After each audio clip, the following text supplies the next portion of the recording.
More than two-thirds of the U.S. House of Representatives voted in favor of a defense policy bill on Thursday that includes a record $886 billion in annual military spending and authorizes policies such as aid for Ukraine and pushed back against China in the Indo-Pacific.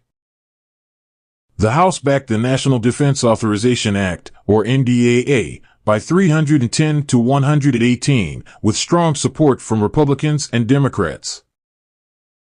It was more than the two-thirds majority required to pass the measure and send it to the White House for President Joe Biden to sign into law. Separate from the appropriations bills that set government spending levels, the NDAA authorizes everything from pay raises for troops. This year's will be 5.2% to purchases of ships, ammunition, and aircraft. Because it is one of the few major pieces of legislation that becomes law every year, members of Congress use it as a vehicle for a wide range of initiatives. It is also closely watched by major defense companies, such as Lockheed Martin, RTX Corp., and other firms that receive Department of Defense contracts.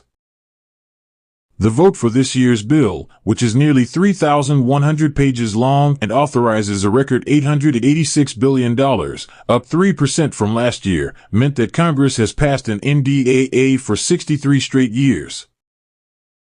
The final version of the NDAA left out provisions addressing divisive social issues, such as access to abortion and treatment of transgender service members.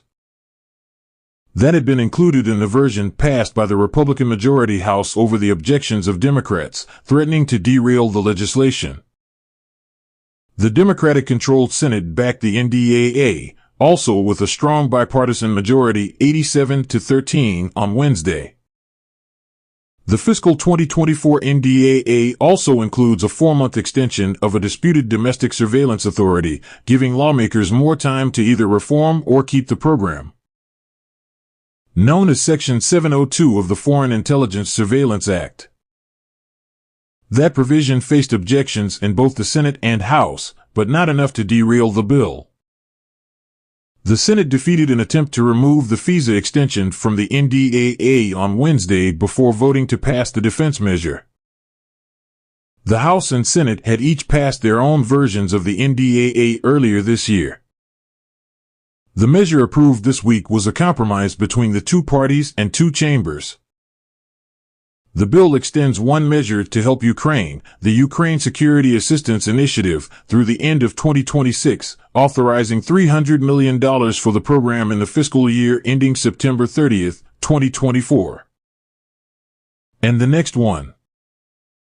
However, that figure is a tiny compared to the $61 billion in assistance for Ukraine Biden has asked Congress to approve to help Kyiv as it battles a Russian invasion that began in February 2022.